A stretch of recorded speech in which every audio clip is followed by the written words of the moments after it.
오늘 우리에게 주시는 하나님의 말씀은 레위기 11장 45절에 있는 말씀입니다. 레위기 11장 45절에 있는 말씀입니다.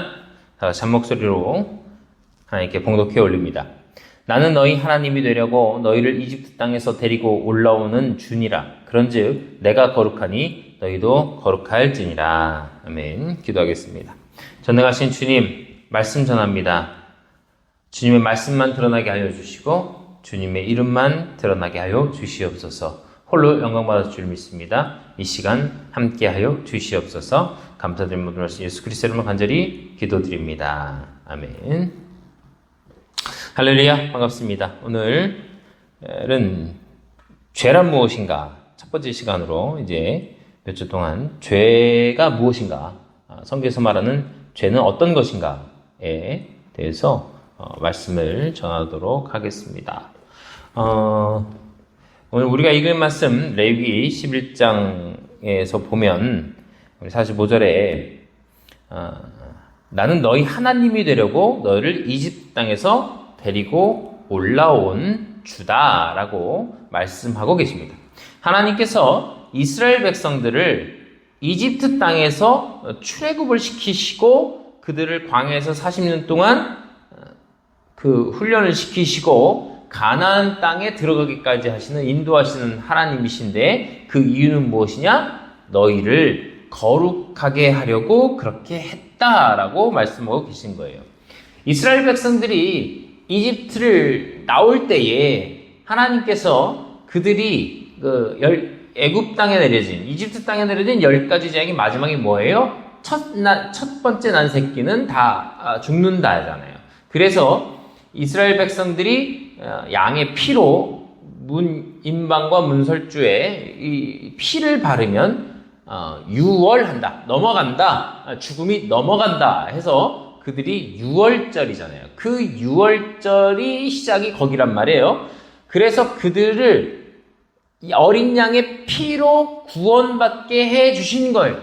그것으로 인해서 바로로부터 이 세상으로부터 이끌어내 주신 거란 말이에요. 그래서 예수님께서 6월절에 어린 양이 되시는 것도 이스라엘 백성들을 구원해 주셨던 그것이 예수님께서 십자가에 달려 돌아가심으로 그 6월절에 어린 양이 되심으로 예수님께서 그때 이스라엘 백성들을 구원해 주신 하나님의 모습을 십자가상에서 이루어 주신 것이란 말이에요. 근데 그렇게 하는 이유가 무엇이냐? 이스라엘 백성들은 그렇게 해서 구원을 받은 거잖아요.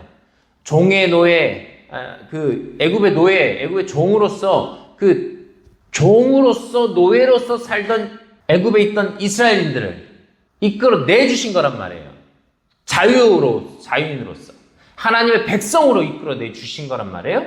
그럼 우리도 예수님께서 6월절의 어린 양으로서 십자가에 달려 돌아가심으로 그 피를 통해서 우리도 뭐예요? 이 세상의 노예, 세상의 종, 마귀의 종으로 살다가 마귀에 얽매여서 살다가 구원받아서 하나님의 자녀로 자유인으로 살아가게 해주신 것과 마찬가지라는 거예요. 그런데 그렇게 한 이유가 뭐라고 말씀하고 있어요? 그들이 거룩하게 하시려고 그렇게 하셨다는 거예요. 거룩하게 하시기 위해서 그들을 이끌어 내주셨다는 거예요. 그럼 우리가 구원받은 이유는 뭐예요? 우리가 구원받은 이유는 거룩하게 되기 위해서입니다. 거룩하게 살기 위해서. 거룩하다는 건 뭐냐? 히브리어로 이것을 카도시라고 그러는데 거룩한 것은 뭐냐? 구별되었다는 거예요. 어디와 구별됐느냐? 그 당시 이스라엘 백성은 어디와 구별된 거예요? 이집트와 구별된 거죠. 바로의 지배하였던 그 이집트와 구별된, 그래서 세상과 구별된, 그래서 이 세상은 마귀가 공중의 권세를 잡고 이 세상을 지배하고 있고, 그 당시 애굽은 마귀의 그 영향력 하에 있는 바로의 지배하에 있던 곳에서 출애굽이 된 거고 나오게 된 거고, 우리는 이 세상, 마귀의 지배하는 이 세상에서 우리도 지금 출애굽을 해서 하나님의 자녀로서 구별된 삶을 살아야 되는 것이다. 그렇게 이해하면 되신다는 거예요. 그런데 이 거룩의 반대말은 뭐예요? 거룩의 반대말. 거룩하지 못한 것이 뭐예요? 그게 바로 죄입니다. 죄. 그러니까 너희는 내가 거룩하니 너희도 거룩하여라. 너희를 거룩하게 하기 위해서 내가 너희를 출애굽시켰다. 그래서 구별되게 했다라는 뜻은 뭐예요? 구별되기 전에는, 애굽에 있을 때는, 세상에 있을 때는 우리가 죄 속에 있었다는 겁니다. 그래서 그 죄로 인하면 어떻게 되는 거예요? 주님께 가지 못하고 지난주까지 제가 그렇게 말씀드렸던 지옥에 가게 되는 거예요.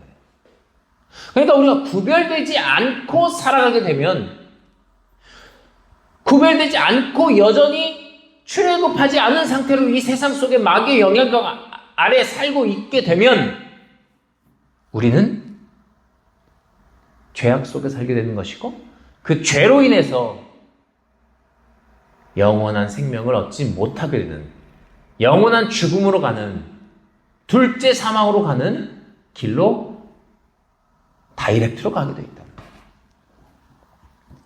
그러니까 우리가 구원받는 이유는 뭐예요? 영원한 생명을 얻는 것이기도 하지만 우리 주님께서 말씀하신 대로 내가 거룩하니 너희도 거룩하라라고 하는, 우리가 주님처럼 거룩하게 살기 위함도 있다는 거예요. 그래서 세상과 구별되고 죄와 구별되고, 그러니까 세상과 어찌 보면 떨어지고 죄와 떨어지고, 이게 좀 단절과는 좀 이해가 달라요. 완전히 단절되는 건 아니에요. 우리는 세상 속에 살아가면서 세상과 구별된 삶을 살아가게 되는 거예요. 그래서 빛과 소금의 역할을 세상 속에 해야 되는 거예요. 그래서 출애굽을 했을 때에 이방인들도 같이 데리고 나온단 말이에요. 이스라엘 백성들이. 네? 그리고 바로의 포갑 아래에 있던 이스라엘 백성뿐 아니라 다른 사람들도 데리고 나온단 말이에요. 같이 나온단 말이에요. 그런데 광야에서 살다가 어떻게 되는 거예요? 또 계속 죄를 집니다. 거룩하게 살려고 나왔는데 죄를 지어요. 그러니까 우리가 세상에 살면서 이 광야길을 걸으면서 우리도 거룩하게 구별되기 위해서 하나님께서 구별시켜 주셨는데 그래도 죄를 지어요. 그러니까 단절이 안 된단 말이에요, 이게. 완전히 주님 앞에 가기까지 단절이 안 돼요. 그러니까 우리가 이 죄라는 것이 무엇이냐 할 때에 이 죄는 우리가 단절이 아니라 구별되어서 늘 죄 가운데, 이 세상 가운데 있지만 이 세상을 사랑하셔서 하나님께서 세상을 이처럼 사랑하사 독생자를 주셨다는 말씀과 같이 우리가 세상에 속해서 세상의 사랑을 그 세상 안에서 사랑을 받아서 구별된 자로 구별해 주셨고 그 구별된 자로서의 거룩한 삶을 살아가게 하는 것이 죄가 무엇인지 알아야 그렇게 살아갈 수 있게 된다는 것입니다. 그래서 하나님 안에서 이스라엘 백성들이 선택받았다라고 해도 그 선택은 사명의 선택이거든요.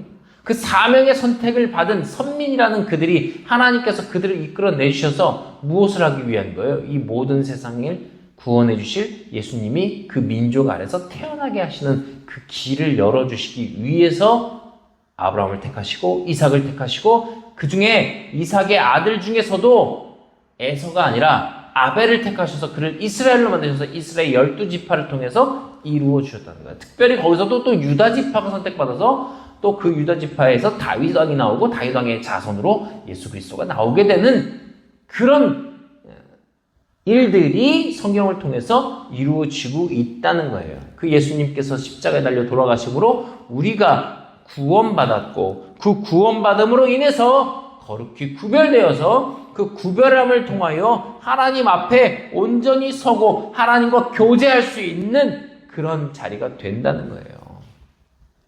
그래서 이스라엘 백성들이 출애굽을 한 이후에 하나님과 교제를 했느냐? 몇 명만 교제를 했어요. 모세 혹은 제사장들만 교제를 하게 되었고, 그들에게도 어찌 보면 구별된 자들, 이스라엘 백성들 중에서도 구별된 자들이 있었어요. 그들이 바로 레위 지파였잖아요. 그들이 구별되는 것이 왜? 뭐 때문에? 이스라엘 백성들의 죄로 인해서 레위인이 또 구별되는 거예요.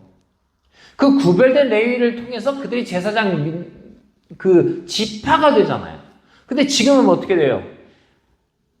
우리가 왕 같은 제사장이요, 하나님의 자녀요, 하나님과 교제할 수 있고 다이렉트로 연결될 수 있는 그런 자들이 된 것이 누구를 통해서?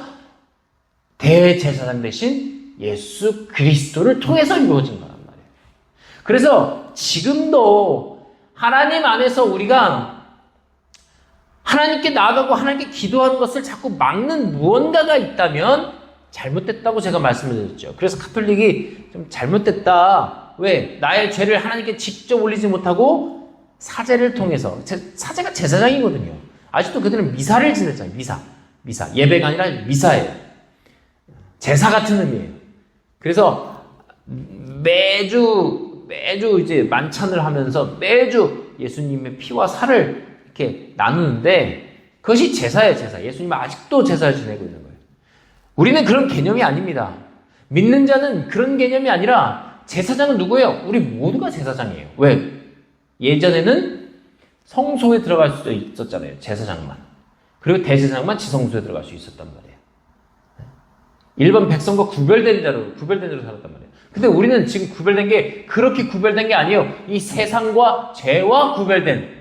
그래서 우리가 모두가 제사장이고 우리 모두가 하나님께 기도하며 회개하며 나아갈 수 있는 거예요. 가톨릭처럼 하면요, 지금 북한이나 중국의 지하교회 사람들 성경을 하나도 모르지만 예수님을 알고 예수님께 40년 동안 무릎 꿇고 다락방에서 기도해서 그 다락방이 움푹 패일 정도로 기도하는 사람들이 있다는 간증을 제가 들은 적이 있는데, 그들은 사제한테 고해성사 못했고 유아세례 못 받았고, 그래서 그들을 통해서 구원받는 역사를 이루지 못했기 때문에 구원 못 받아요? 아니잖아요. 그럼 어떤 곳은 선행을 통해서만 구원받는다, 선행을 해야 된다, 착하게 살아야 구원받는다, 그렇게 말하는데 태어날 때부터 몸이 거기 지체가 불편해서 선행을 하나도 할 수 없는 그런 사람들은 예수의 복음을 듣고 예수님의 그 구원의 역사를 듣고 눈물로 자기 마음속에 회개하며 기도할 때에 그들이 선행을 하지 못했기 때문에 천국에 못 가는 거예요? 아니라는 거예요. 우리가 이 교리라는 게 굉장히 중요하죠. 교리가 무엇이냐에 따라서 그들이 구원 받냐 안 받냐, 그게 성경을 통해서 이렇게 말하고 있다라고 얘기를 해주는 건데, 성경은 결코 우리와 하나님 사이에 누군가를 있는 걸 원치 않으세요. 그래서 그 있는 걸 없애기 위해서 예수님께서 오신 거예요. 그래서 성전의 그 지성소와 성소를 가리고 있던 그 휘장이 밑에서 위로 잘린 게 아니라 위에서 아래로 잘렸단 말이에요. 그 찢겨졌단 말이에요. 왜? 하나님께 이제는 제사장과 대제사장이 아니라 이제는 예수님의 죽으심 이후에 이제는 그 피로 구원받은 너희 모두가 제사장이다. 이방인도 없어요. 유대교 믿었으면 이방인은 구원 못 받잖아요. 율법을 지켜야 되잖아요. 근데 우리가 율법 지킵니까? 우리가 안식일 지켜요? 안 지키잖아요. 왜? 그 모든 것들, 율법의 완성을 이루신 예수님께서 그 모든 것을 이겨내신 거예요.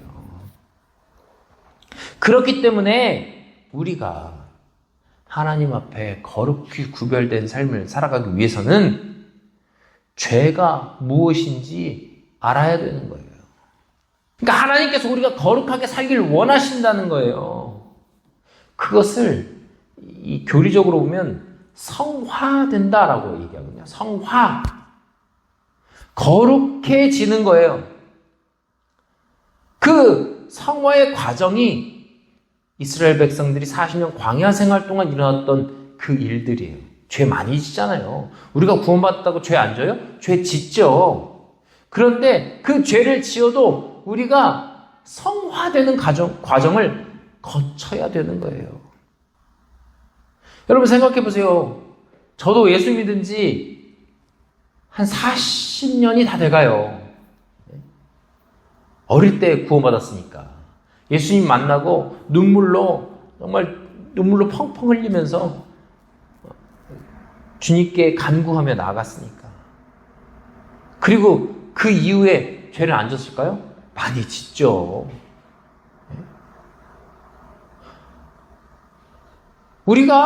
인간인 우리가 너무나 연약해서 육신의 한계로 인해서 늘 거룩하게 살지 못한다는 거예요. 근데 우리가 거룩하게 살지 못하는 이유가 뭐예요? 죄와 확실하게 구별되지 않았기 때문에 그렇습니다. 인간의 욕심, 인간의 욕정. 왜? 우리 이 세상에 살고 있기 때문에 어쩔 수 없는 부분이 있어요. 로마서 7장 19절 한번 보겠습니다. 로마서 7장 19절 말씀 읽겠습니다. 이는 내가 원하는 선은 내가 행하지 아니하고 도리어 내가 원치 아니하는 악을 곧 그것을 내가 행하기 때문이라. 아멘. 아니, 사도 바울도 이렇게 얘기를 해요. 내가 원하는 선은 내가 행하지 아니하고 도리어 내가 원치 아니하는 악을 내가 행한다. 20절에 보면 뭐라고 말씀하고 있어요? 이제 내가 원치 아니하는 그것을 내가 행하면 그것을 행하는 자가 더 이상 내가 아니요 내 안에 거하는 죄니라. 21절에 그런즉 내가 한 법을 발견하였나니 곧 내가 선을 행하기 원할 때에 악이 나와 함께 있는 것이로다. 아멘. 굉장히 심오하죠? 굉장히 심오해요. 내가 선을 행하기 원할 때에 악이 그때 나와 함께 있다는 거예요. 그럼 우리가 뭐 이런 만화 같은 데서 보면은 오른쪽에서는 막 천사가 속삭이고 막 이거 해야 돼, 착하게 살아야 돼. 그럼 왼쪽에서는 악마가 속삭이면서 막 그건 아니야, 넌 그거 안 해도 돼, 막 이런 만화적인 장면이 나오잖아요. 그게 실제로 우리 안에서 역사하고 있는 거예요. 성령님이 내 안에서 강하게 역사하실 때는 악이 틈타질 못하는데 이 사도 바울조차도 내가 선을 행하기 원할 때에 악이 나와 함께 있다는 거예요. 그러니까 이건 뭐예요? 지금 사도 바울의 상태는 뭐예요? 사도 바울은요, 성령님이 강하게 역사했을 때는 이런 고뇌가 없어요. 그럼 성령님이 하라는 대로 하면 되니까. 그런데 지금 뭐예요? 내가 선을 행하는 건 원하는데 악을 행한다. 뭐예요? 자기 의지로 하려고 하는 상황인 거예요. 내가 원치 아니하는 것을 내가 행하면 그것을 행한 자는 더 이상 내가 아니요 내 안에 거하는 죄다. 그러니까 믿는 자고 거듭난 자고 구별된 자인데도 악한 영은 계속 역사해서 내 안에서 악한 영이 역사할 수 있다는 거예요. 믿는 자임에도 불구하고. 왜? 아직 이 세상은 마귀의 권세에 속해 있으니까. 그래서 내가 원치 않는 그것을 행한다는 거예요. 왜? 내가 선을 행하기 원할 때에 악이 나와 함께하고 있다는 거잖아요. 지금 사도 바울 말씀이잖아요. 그러니까 우리가 이 죄와 구별되기 위해서는 날마다 성령님을 내 안에 모셔야 돼요. 그래서 사도 바울 선생님이 뭐라고 해요? 나는 날마다 죽노라. 왜? 내 안의 죄를 죽여야 되는 거예요. 그러려면 어떻게 해야 돼요? 성령님이 내 안에 오시면 되는 거예요. 성령님께 내가 죄 짓지 않도록 성령님께 간구하는 거예요. 날마다 선을 행하고 싶다고 하나님 앞에 간구하는 거예요. 왜? 왜? 죄악이 날마다 나를 찾아오기 때문에 그래요. 그래서 성령님 내 안에 와달라고. 선을 행하고 싶어요. 저도 악을 행하고 싶지 않아요. 선을 행하고 싶어요. 근데 자꾸 누군가를 미워하는 마음도 생기고 누군가를 싫어하는 마음도 생기고 누군가를 욕하고 싶은 마음도 생겨요. 그런데 그때마다 성령님이 역사하시면 그 마음들이 사그러질 텐데 내가 구별되지 아니하고 남들과 똑같이 살아가면서 내가 구별되길 원하는 마음만 있고 실제로 내 안에서 역사하는 악한 죄의 영향력 안에서 살아가게 되면 내 삶이 구별된 자의 삶이 아니라는 거예요. 내 안에서 강하게 역사하시는 성령님을 바라보면서 그 성령님 안에서 역사하시는 주님을 날마다 기대하면서 우리가 앞으로 다음 주부터 또 죄가 무엇인지에 대해서 자세하게 또 하나씩 들어갈 텐데 성경에서는 죄를 뭐라고 말씀하고 있느냐를 우리가 볼 텐데 우선 우리가 오늘 기억해야 될 것은 뭐예요? 우리는 구별된 자로 거룩하게 살아가면서 내가 원하는 선을 행하기 위해서는 어떻게 하느냐? 내 안에서 강하게 역사하시는 성령님의 능력을 믿고 의지하면서 나아가야 된다. 그 말씀 전하면서 오늘 말씀을 마치도록 하겠습니다. 기도하겠습니다.